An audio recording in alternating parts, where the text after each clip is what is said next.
Pada part kali ini kita diperlihatkan tetua ketujuh bersama Pak Tua Kumis yang sedang memandangi Jiang Yu bersama tetua kedua yang pergi dari Gunung Bosan. Lalu Pak Tua Kumis pun berkata, "Nona, menurutmu apakah Tuan benar-benar berhasil mengendalikan terowongan ruang dan waktu? Tuan muda sudah memperlihatkan begitu banyak keajaiban pada kita dalam 2 hari terakhir. Mungkin saja keajaiban itu akan ditampilkan sampai akhir." Dan tetua ketujuh pun menjawab, "Aku tidak berharap dia bisa berakhir. Aku hanya berharap dia bisa hidup." Sambil ia pun pergi dari sana juga bersama Pak Tua Kumis. Dan beberapa saat kemudian kita diperlihatkan di tempat lainnya, yaitu di alam rahasia Lingxian. Terdapat sebuah sepatu dan gaun merah di sana dengan suara jeritan manja. Ternyata itu adalah tetua keenam yang sedang berkultivasi ganda dengan Mu Cenggang, yaitu muridnya sendiri ya Momok. Sambil kita diperlihatkan mereka berdua yang sedang apainnya Momok. Dan Mu Cenggang itu pun menyerap aura yang dikeluarkan mulut dari tetua keenam. Dan tetua keenam pun berkata, "Bagaimana Mu Cenggang? Sudah baikan kah?" Sambil Mu Cenggang itu pun ngos-ngosan akibat kelelahan berkultivasi ganda. Lalu ia pun bangkit sambil berkata, "Terima kasih banyak guru. Cideraku sudah sembuh sepenuhnya." Waduh Momok, cidera kok bisa sembuh hanya dengan kultivasi ganda ya Momok. Dan gurunya langsung merangkul Mu Cenggang sambil berkata, "Mu Cenggang, aku merasa sangat sedih karena kamu terluka. Jika terjadi sesuatu padamu, guru akan kesulitan di malam hari." Dan Mu Cenggang pun menjawab, "Maaf, sudah membuat guru khawatir. Guru, aku akan membantumu mengganti pakaian." Sambil ia pun mengambilkan sepatu gurunya itu, dan ia pun langsung memakaikannya di kaki guru sambil berkata, "Guru, selanjutnya aku akan melakukan kultivasi ganda denganmu. Cepat atau lambat, aku akan mengalahkan Jiang Yu." Dan tetua keenam pun berkata juga, "Jika hanya mengandalkan kultivasi ganda saja, peningkatan kekuatanmu terlalu terbatas. Aku sudah menemukan tungku di luar sekte, pasti itu akan bisa menambah kekuatanmu." Sambil tetua keenam itu pun pergi dari sana, dan Mu Cenggang pun berkata, "Apa? Tungku? Siapa guru?" Dan tetua keenam pun menjawab, "Tidak perlu terburu-buru, kamu akan tahu setelah aku membawakannya untukmu. Aku percaya kamu akan menyukainya." Sambil ia pun langsung melompat pergi dari sana, dan Mu Cenggang pun memandanginya sambil berkata, "Guru, terima kasih banyak. Tapi tungku yang paling aku inginkan bukan orang lain, tapi guru sendiri. Cepat atau lambat, aku akan memakanmu sampai tidak tersisa, guru." Waduh Momok, musuh Jiang Yu ini juga koplak, gurunya juga soak. Sambil kita diperlihatkan di tempat lainnya di alam rahasia Taosu, yaitu di mana tetua kedua itu pun berada. Di sana tetua kedua pun berkata, "Jiang Yu, cepat masuk. Aku sudah tidak sabar ingin membuatmu merasakan kesayanganku, pilku yang kenyal." Sambil Jiang Yu di sana pun berkata, "Kenapa bibik guru kedua lebih cemas dariku?" Sambil mereka berdua pun sudah berada di ruangan alkimia, dan ternyata dari dalam ruangan itu terdapat ribuan bahkan jutaan pil yang banyak di sana. Sambil terlihat Jiang Yu di sana terbengong berkata, "Ada begitu banyak pil?" Dan tetua kedua pun berkata, "Pil obat tertua di sini sudah berusia ratusan tahun, tapi aku tidak rela memberikannya pada orang lain." Dan Jiang Yu pun berkata, "Terima kasih bibik guru. Bibik guru, kalau begitu aku tidak akan sungkan lagi. By the way, sebenarnya tidak ada yang berani memakannya ya Momok. Ini malah dimakan Jiang Yu lagi." Sambil terlihat Jiang Yu di sana melompat sana sini, dan ia pun berkata, "Pil ini lumayan, kelihatannya sangat enak. Ini sudah bau, pasti sangat bergizi. Bagus sekali." Dan tetua kedua di sana pun hanya terdiam terbengong, dan ia pun terkesima sambil berkata, "Sudah bertahun-tahun orang-orang di sekte selalu menghindari pil obatku. Ini pertama kalinya aku melihat seseorang begitu bersemangat pada pil obatku. Aku jadi terharu." Sambil ia pun mengusap air matanya di sana, dan ia pun langsung pergi sambil bergumam, "Jiang Yu, kamu kelihatannya memiliki selera makan besar. Aku khawatir pil-pil ini tidak cukup. Aku harus segera memurnikan beberapa lagi." Dan Jiang Yu di sana pun kesenangan sambil berkata, "Wah, semua pil ini milikku." By the way, kapan ini Jiang Yu bisa enak-enak bersama gurunya ya Momok? Aku tunggu-tunggu kok belum juga. Padahal musuhnya sudah enak-enak berkultivasi ganda dengan gurunya. Sambil kita diperlihatkan Jiang Yu dengan cepat di sana pun langsung memakan semua pil dari gurunya itu. Lalu ia pun seakan-akan menjadi ahli penilai pil untuk memakan semua pil itu. Dan kita diperlihatkan pilnya itu pun seakan-akan dibuat barbeque oleh Jiang Yu. Di sana ia pun berkata, "Hanya anak kecil yang pilih-pilih makanan. Aku mau semuanya.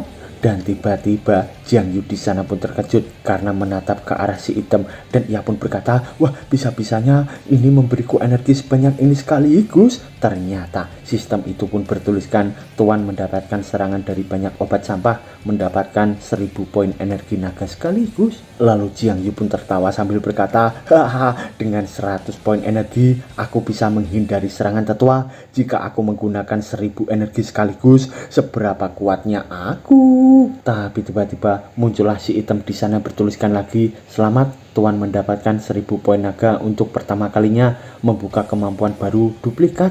Tuan dapat menggunakan energi naga untuk menduplikat benda apapun yang ingin diduplikat. Dan Jiang Yu pun berkata, kemampuan baru terbuka. Dan ia pun bergumam, dapat menduplikasi benda apapun yang ingin aku salin. Benarkah? Tapi coba saja ya. Sambil ia pun menggenggam sebuah pil di sana, lalu ia pun berkata, duplikat pil ini. Dan dengan seketika aura membara dari tangan itu pun membentuk sebuah pil dan terkumpul di sana membuat pil yang sama persis dengan yang dibawa oleh Jiang Yu. Dan Jiang Yu pun terkejut sambil berkata, ternyata benar-benar berhasil. Sambil kita diperlihatkan muncullah si item yang bertuliskan, Tuan menggunakan 99 poin energi naga berhasil menduplikat satu pil sampah. Dan Jiang Yu pun berkata, tapi ini terlalu mahal kan? Menduplikat pil seperti ini saja menghabiskan 99 poin energi naga. Dan tiba-tiba ia pun terkejut sambil bergumam, tunggu. Jika aku ingin membuat guru lain dan menikmati keberuntungan dari depan dan belakang, bukankah itu akan menghabiskan jutaan energi naga? Sambil ia pun membayangkan sedang kelonan bersama dua gurunya itu ya Momo. Dan ia pun bergumam, kapan aku akan berhasil? Tapi hidup harus memiliki impian. Bagaimana kalau terwujud seketika? Hari ini aku akan memakan semua pil obat yang ada di sini. Aku akan berusaha keras mewujudkan impian besarku bersama guruku. Ini sangat bagus. Aku harus bersemangat. Sambil ia pun berteriak keras di sana. Lalu kita diperlihatkan di ruangan lainnya terdapat beberapa pil yang gosong. Ternyata itu adalah buatan dari tetua kedua. Dan ia pun berkata, kenapa masih tidak bisa? Apa mungkin setelah kehilangan api energi, apakah aku benar-benar tidak bisa membuat pil yang cocok? Sambil ia pun masih memandangi pilnya itu. Dan tetua kedua pun berkata lagi, aku tidak percaya, lanjutkan pemurnian. Pil sampah yang aku buat bisa membuat Jiang Yu begitu menyukainya. Jika bisa memurnikan pil yang bagus, itu pasti akan sangat membantu Jiang Yu. Dan tiba-tiba terdapat muridnya dari belakang yang berkata, guru, tetua keempat Fancy telah datang. Dan tetua kedua di sana pun terkejut dan ia pun berkata, apa yang dia lakukan di sini? Lalu muridnya pun menjawab, dia bilang dia ingin mengambil kembali tungku eliksir milik sekte.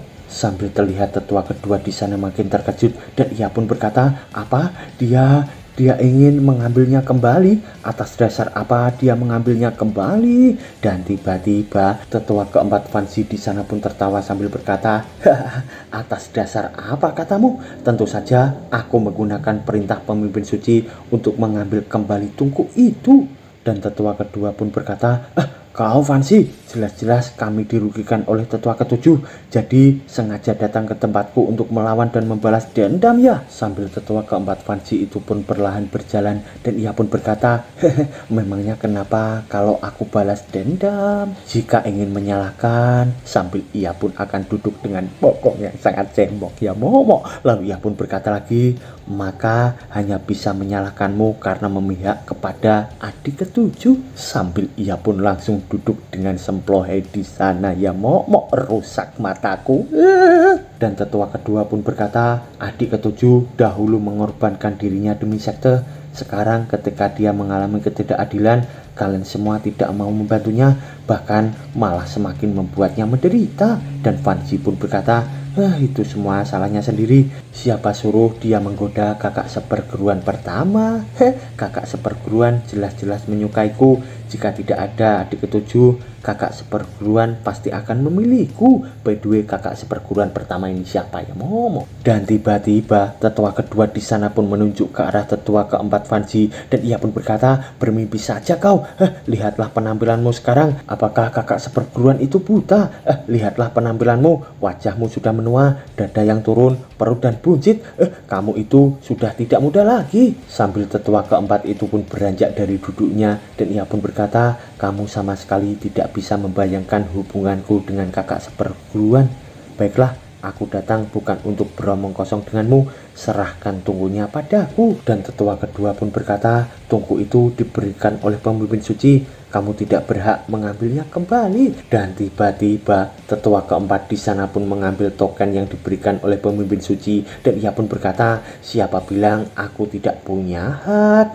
Pemimpin suci memberi perintah, alam rahasia api cair akan segera dibuka. Sebagai tetua yang bertanggung jawab, aku perlu membawa pergi Tungku Pil mencari alkemis untuk memurnikan pil spiritual terlebih dahulu untuk murid sekte. Dan tetua kedua pun berkata, aku adalah seorang alkemis, aku bisa membuat pil spiritual, kamu tidak perlu mencari alkemis lain. Sambil terlihat Fangzi di sana tertawa dan berkata, kakak kedua yang naif, jangan menipu diri sendiri lagi. Sejak kejadian waktu itu, kamu selamanya kehilangan kemampuan untuk membuat pil kan? Alasan kenapa pemimpin suci bersedia meminjamkan tungku padaku itu karena dia menjaga harga dirimu yang lemah itu. Apakah kamu pikir kamu masih master alkemis yang hebat di medan perang wilayah suci seperti saat itu? Sambil ia pun menghina tetua kedua itu. Dan tetua kedua di sana pun emosi sambil berkata, aku masih bisa memurnikan pil. Dan tetua keempat Fansi itu pun malah berkata lagi, kamu masih bisa memurnikannya, tapi pil yang kau murnikan semuanya pil sampah. Terimalah kenyataan. Buka matamu dan lihatlah sekelilingmu. Selain muridmu yang tidak berguna Jiyun itu, apa masih ada orang yang memintamu untuk memurnikan pil? Dan tiba-tiba Jiang Yu di sana pun berlari sambil berkata, bibi guru. Sambil kita diperlihatkan tetua keempat Fansi itu yang bergumam, Jiang Yu, kenapa dia ada di sini? Bahkan tingkahnya sangat aneh. Sambil terlihat Jiang Yu di sana merangkul kaki dari tetua kedua, dan ia pun berkata, bibi kedua, pil obatmu sudah habis. Bisakah kamu membuatkanku sedikit pil lagi? Sambil kita diperlihatkan Fansi di sana terkejut, dan ia pun berkata, apa? Jiang Yu meminta Lian He membuatkan pil? Dan tetua kedua di sana pun tersenyum menatap ke arah Jiang Yu sambil berkata, Jiang Yu, kamu masih ingin makan pil obatku? Dan Jiang Yu pun tersenyum menjawab, tentu saja guru, pil yang dimurnikan bibi kedua sangat luar biasa. Aku sampai lupa diri. Apakah bibi ini bisa memurnikannya lagi? Aku masih menunggu. Dan tetua kedua di sana pun berkata, tentu saja, jika kamu ingin makan, bibi pasti akan mengenyangkanmu. Dan tiba-tiba tetua keempat Fansi di sana pun berkata, kalian berdua jangan berakting di depanku. Sambil terlihat Jiang Yu di sana terkejut berkata, ternyata masih ada orang. Itu tetua Fansi, rupanya kau ya. Untuk apa kamu datang? Apakah karena aku melukai muridmu? Kamu ingin membalas dendam padaku? Sambil ia pun mengaktifkan pertahanannya di sana dengan sangat ketakutan. Lalu tetua keempat Fansi pun berkata, sebagai tetua, aku tidak akan membalas dendam. Hari ini aku datang untuk membalas dendam pada Lian He. Salah, aku datang untuk mengambil tungku bibik keduamu atas perintah pemimpin suci. Dan Jiang Yu pun berkata, ingin membawa pergi tunggu alkemis itu. Sambil tetua keempat itu pun bergumam, tidak disangka bocah ini juga ada di sini. Masih banyak kesempatan lain jika ingin membereskannya. Hari ini membereskan Lian He dulu. By the way, Lian He adalah tetua kedua ya Mo. Sambil terlihat tetua kedua itu yang berkata, maafkan aku Jiang Yu, aku mungkin tidak bisa memurnikan pil untukmu lagi. Dan Jiang Yu pun berkata, rupanya benar ya. Atas dasar apa kamu mengambil tungku dan tidak membiarkan bibik guru kedua membuat pil? Bibik kedua jelas-jelas adalah alkemis terbaik di sekte. Pil yang dia murnikan begitu enak. Sambil tetua keempat itu pun tersenyum berkata, Jiang Yu, kau masih berakting denganku. Aku rasa kamu sudah terbiasa makan dengan kotoran ya. semua orang di tanah suci Yuanchu bahwa dia telah menjadi sampah. Semua pil yang dia buat adalah sampah. Hanya gurumu yang sakit-sakitan itu yang akan menipunya dengan hati nuraninya yang tidak bersalah, mengatakan bahwa pilnya sangat lezat. Sambil terlihat Jiang Yu di sana terkejut berkata, Apa yang kau bilang? Lalu ia pun bergumam, pantas saja mereka semua tidak berani makan pil obat yang dimurnikan bibi guru kedua. Pantas saja bibi sangat senang mendengar aku suka makan pilnya.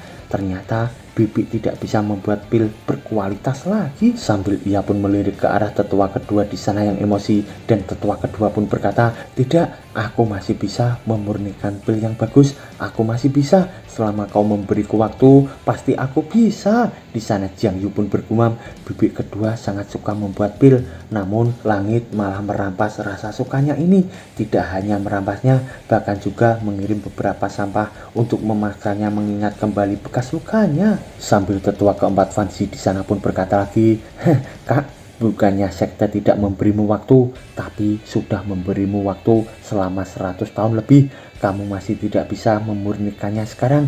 Manusia harus tahu diri kan? Terimalah kenyataan, kamu sudah tidak bisa membuat pil obat yang berkualitas.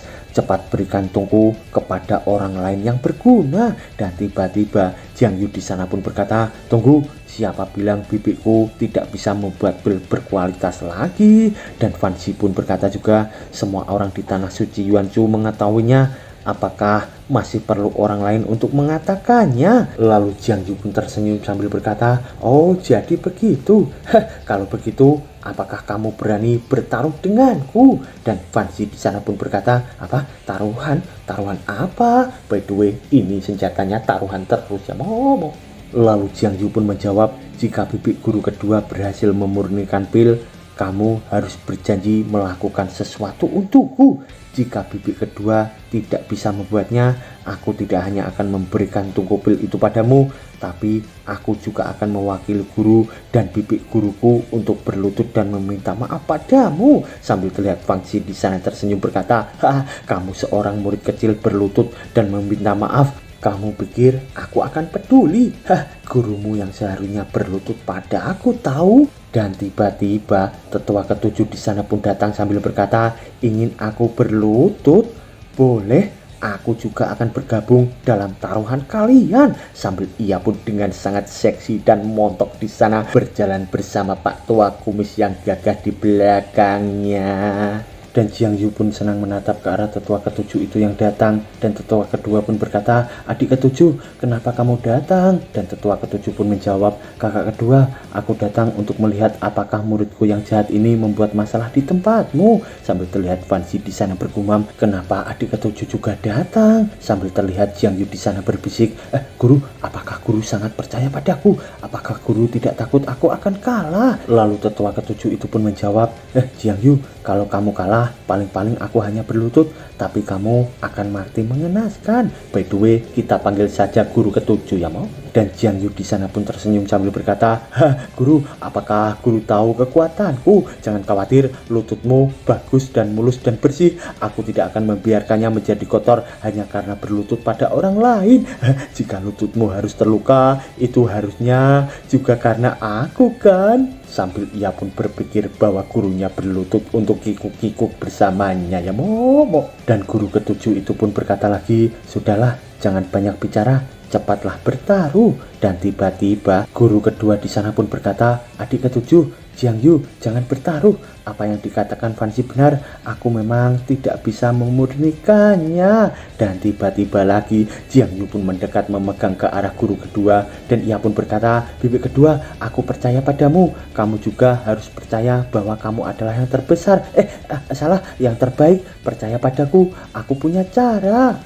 Kita mulai saja. Sambil ia pun menuju ke arah Fancy. Dan guru ketujuh pun bergumam, meskipun Jiang Yu tidak pernah berhati-hati saat berbicara, tapi dia tidak pernah melakukan apapun yang tidak pasti. Fancy ini mungkin akan jatuh ke dalam perangkap Jiang Yu seperti Soya. Dan di sana Jiang Yu pun berkata, tetua Fancy, giliranmu menyerang. Kamu berani bertaruh atau tidak? Dan tetua keempat Fancy itu pun menjawab, hehe, tidak kusangka kalian berdua ingin berlutut padaku ya. Kalau begitu, aku akan mengabulkan permintaan kalian. Ayo, meskipun aku tidak tahu di mana datangnya kepercayaan diri dari kalian, tapi semua orang tahu kalau guru kedua Lian He tidak bisa memurnikan pil. Tidak peduli bagaimanapun, aku tidak akan kalah. Dan Jiang Yu pun tersenyum berkata, aku sangat menghargai kepercayaan diri tetua Fancy. Kalau begitu silahkan bersumpah atas nama langit. Sambil terlihat Fancy di sana yang emosi berkata, aku adalah tetua keempat yang terhormat. Apa kamu masih takut aku curang? Di sana Jiang Yu pun menjawab, aku tidak takut memberitahumu secara langsung.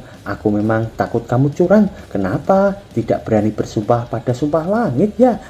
Aku bisa memaklumi kalau aku tidak berani, karena aku sudah tahu dari awal, meskipun ada beberapa orang yang dianggap sebagai tetua, tapi sebenarnya mereka sangat penakut, tidak bisa menerima kekalahan. Dan Fancy pun emosi sambil berkata, siapa yang tidak bisa menerima kekalahan? Bukankah hanya sumpah langit? Aku akan memperlihatkannya padamu. Sambil ia pun langsung bersumpah langit di sana, dan ia pun berkata, aku Fancy bersumpah pada langit, jika aku kalah, aku akan menuruti Jiang Yu satu hal. Jika melanggar sumpah ini, aku akan terkena bencana. Sambil terlihat Jiang Yu di sana langsung menjempolkan jarinya, dan ia pun berkata, aduh, tetua keempat memang orang yang sangat cepat. Begitu aku melihat wajahmu, aku tahu kamu berpikir luas, terbuka, dan berambisi besar. Dan Fancy pun berkata, hentikan omong kosongmu, mulailah sekarang. Lalu ia pun tersenyum sambil bergumam, aku ingin melihat bagaimana master alkemis pil sampah yang terkenal di tanah Siju Yuanchu bisa meracik pil yang berkualitas. Apakah dia masih bisa? Lalu Jiang Yu pun berkata, tetua keempat jangan terburu-buru. Ini kesempatan langka bagi tetua Lian He untuk membuat pil kan? Aku rasa kita bisa mengundang beberapa murid untuk mengamatinya. Biarkan mereka melihat bakat master alkemis sejati. Dan Fancy pun berkata, mengundang murid? Baiklah, karena kamu ingin membuat Lian He malu di depan seluruh sekte, aku akan menyetujuinya. Cepat panggil semua orang. Sambil kita diperlihatkan guru kedua Lian He di sana terkejut, dan ia pun berkata, Jiang Yu, kenapa kau mengundang semua orang? Dan tiba-tiba dari belakangnya guru ketujuh itu pun berkata, kakak kedua, jangan khawatir, Jiang Yu pasti punya cara. Apa kamu lupa bagaimana tetua keenam tertipu oleh Jiang Yu? Dan guru kedua itu pun berkata, baiklah, aku akan mendengarkan pengaturan Jiang Yu. Dan tiba-tiba Jiang Yu di sana pun berkata, kakak Jiyun, tolong bantu aku untuk memberitahu mereka ya. Katakan bahwa tetua kedua akan memurnikan pil dan meminta orang untuk menyaksikannya. 100 orang pertama yang datang akan diberi 1 butil pil spiritual. Dan beberapa saat kemudian kita diperlihatkan arena alkimia yang dibanjiri banyak orang di sana. Dan seseorang pun berkata, apa yang terjadi? Bukankah tetua kedua tidak bisa memurnikan pil? Mengapa dia tiba-tiba mengumumkan pemurnian pil di depan umum? Dan temannya pun menjawab, mungkin dia dipaksa oleh sekte. Dulu sekte memaksa tetua ketujuh menerima murid kan? Sekarang sekte juga memaksa tetua kedua membuat pil. Sudah ratusan tahun sejak tetua kedua membuat pil yang berkualitas, sekte menyuruhnya membuat pil di depan umum. Sepertinya ingin mempermalukannya di depan umum. Sambil kita diperlihatkan Fancy bersama Jiang Yu di sana, dan Fancy pun berkata, Jiang Yu, ada ribuan orang yang datang untuk mengamati. Seharusnya pertandingan sudah bisa dimulai kan? Dan Jiang Yu pun menjawab, ya, jumlah orangnya sudah cukup, sudah bisa dimulai. Mohon tetua keempat menentukan tugas pil apa yang harus dibuat guru kedua Lian He. Dan dengan cepat Fancy itu pun memberikan pil kepada Jiang Yu, dan di sana Fancy pun berkata, Lian He dan aku adalah saudara seperguruan, aku tidak akan menyulitkannya. Buat pil energi jiwa saja. Dan Jiang Yu pun menangkap pil itu sambil terkejut, dan Jiang Yu pun langsung melihat ke arah pil itu. Di sana Fancy pun berkata lagi, selama pil energi jiwa yang dibuat oleh Lian He memiliki selisih maksimal setengah energi yang berbeda dari milikku, maka dia yang menang. Lalu Jiang Yu pun berkata, bukankah taruhan kita adalah apakah tetua Lian He bisa membuat pil yang berkualitas? Kenapa masih ada persyaratan untuk kualitas pil? Dan Fancy pun menjawab, tentu saja harus ada syarat. Jika tidak, bagaimana jika kalian mencari pil yang sudah jadi dan berbuat curang? Karena ingin aku memberikan soal ujian, aku harus memberikannya dengan serius. Dengan begitu akan adil untuk semua orang, bukankah begitu? Sambil ia pun bergumam, aku tidak sengaja mendapatkan pil energi jiwa ini dari sebuah tempat rahasia kuno. Kualitasnya sangat luar biasa. Jangankan Lian He yang cacat sekarang, bahkan dia yang dulu belum tentu bisa menghasilkan pil ini dengan kualitas tinggi. Kali ini habislah dia. Dan Jiang Yu pun berkata, kamu jelas sengaja mempersulit bibi kedua ya. Dan ia pun bergumam, tetua keempat, kamu cukup pintar. Kamu tahu bagaimana cara menghindari kecurangan ya. Tetapi bisakah kamu menghindarinya? Sambil ia pun menggenggam pil itu. Dan ia pun bergumam lagi, kemampuan bakat duplikat. Sambil dengan cepat ia pun langsung menduplikat pil itu. Dan muncullah si item yang bertuliskan mengkonsumsi 99 kekuatan naga. Duplikat 1 butir pil energi jiwa. Sambil kita diperlihatkan pil itu yang sama persis di genggaman Jiang Yu. Dan Jiang Yu pun bergumam, hahaha, duplikat berhasil. Waduh, momok ini menang, pasti menang ini Jiang Yu. Dan dari depannya Fan Zi itu pun berkata, karena kamu menyuruhku mengeluarkan soal tes, aku sudah mengeluarkannya. Jika kalian tidak berani menerima, maka segera menyerah saja. Lalu ia pun bergumam, Jiang Yu, apa aku akan bertaruh denganmu kalau aku tidak yakin? Kamu masih terlalu kecil, kamu masih bodoh. Sambil ia pun menatap ke arah Jiang Yu itu. Dan Jiang Yu pun langsung melemparkan pilnya itu ke arah Fan Zi. Dan Jiang Yu pun berkata, siapa yang tidak berani menerimanya, ku kembalikan pil energi jiwa milikmu. Kami lakukan seperti yang kamu katakan. Dan tiba-tiba guru kedua di sana pun berkata, Jiang Yu, apa yang kamu lakukan? Aku akan mengatakan yang sebenarnya. Aku yang sekarang mungkin bahkan tidak bisa memurnikan pil energi jiwa yang biasa. Belum lagi kualitas pil ini sangat tinggi. Aku takut. Dan seketika dengan cepat Jiang Yu di sana pun memegang tangan dari guru kedua. Dan ia pun berkata, bibi kedua, aku percaya padamu. Kamu pasti bisa. Ternyata Jiang Yu pun memberikan pil salinan duplikat itu. Dan guru kedua di sana pun terkejut bergumam, apa ini? Ini adalah sebuah pil energi jiwa. Selain itu, energi jiwanya sangat tinggi. Dan Jiang Yu pun memberikan isyarat sambil berkata, baiklah bibi kedua, ayo mulai membuat pil. Dan guru kedua pun berkata, baiklah Jiang Yu. Sambil ia pun langsung melompat ke arah tungku itu. Dan ia pun langsung berpura-pura membuat pil di sana sambil bergumam, aku tidak tahu dari mana Jiang Yu mendapatkan pil energi jiwa ini. Aku hanya perlu memasukkan pil energi jiwa ke tungku dengan memanfaatkan penutup api. Sambil ia pun melemparkan pil itu ke dalam tungku. Lalu dengan melayang, tetua kedua itu pun bergumam lagi, seharusnya aku sudah memenangkan pertandingan ini. Sambil ia pun dipandangi oleh para penonton di sana. Penonton pun berkata, melihat teknik pemurnian pil tetua kedua, rumor tentang tidak bisa memurnikan pil sepertinya bohong kan? Rumor itu tidak mungkin palsu. Tetua kedua pasti sudah menggertak dan mencoba menutupi fakta bahwa dia tidak bisa memurnikan pil. Benar, tunggu saja, pil yang dia buat pasti pil sampah. Sambil kita diperlihatkan Fan Zi di sana tersenyum bergumam, kakak kedua Lian He, tidak disangka kamu pandai berpura-pura, tapi itu tidak akan berhasil. Kamu akan segera menjadi tikus di tanah suci Wancu ini. Sambil kita diperlihatkan tungku itu yang meledak mengeluarkan asap hitam di sana. Dan mereka semua pun terkejut berkata, meledak? Tetua kedua benar-benar gagal. Seperti yang diharapkan, tetua kedua telah mempermalukan dirinya. Dan Fan Zi pun mendekat sambil berkata, tidak disangka hasilnya keluar begitu cepat. Kakak kedua, kamu kalah, tungkunya gosong. Dan tiba-tiba guru di sana pun mengambil pil itu dari tungku. Dan ia pun berkata, siapa bilang aku kalah? Sambil kita diperlihatkan Fan Zi di sana terkejut. Dan ia pun berkata, apa yang kau katakan? Apa itu? Dan guru kedua itu pun memperlihatkan pilnya sambil berkata, Fan Zi, kamu kalah.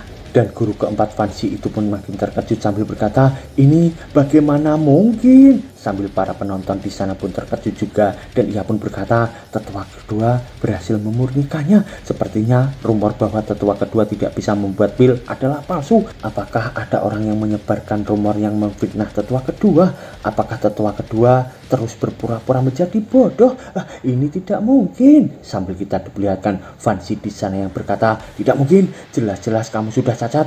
Kenapa masih bisa membuat pil energi jiwa? Dan di sisi Jiang Yu, ia pun berkata juga, kenyataan sudah ada di depan mata.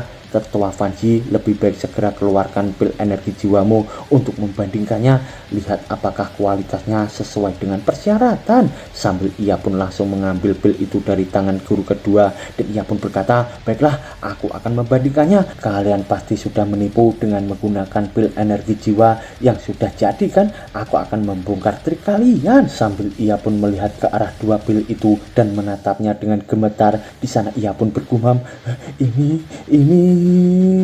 Lalu ia pun berkata, ini ternyata sama persis. Sambil kita diperlihatkan para penonton di sana berkata, apa aku tidak salah? Fluktuasi energi dalam dua pil ini sama persis, tidak ada bedanya. Kau tidak salah, memang persis sama. Tidak mungkin ada dua pil energi jiwa yang begitu mirip di dunia ini kan? Kecuali ada seorang master yang memurnikannya. Kalau tidak, tetua kedua tidak mungkin memasukkannya. Sial, tetua kedua luar biasa. Dia bisa mengontrol energi jiwa dengan sangat akurat sehingga membuat dua pil dengan kualitas yang sama. Aku khawatir bahkan Master Alchemist tidak bisa mencapainya. Sambil terlihat Fancy di sana menjatuhkan pil itu dan ia pun berkata, aku kalah. Mungkinkah selama bertahun-tahun kakak kedua Lianhe terus menyembunyikan kekuatannya? Sambil ia pun syok di sana dan bersambung.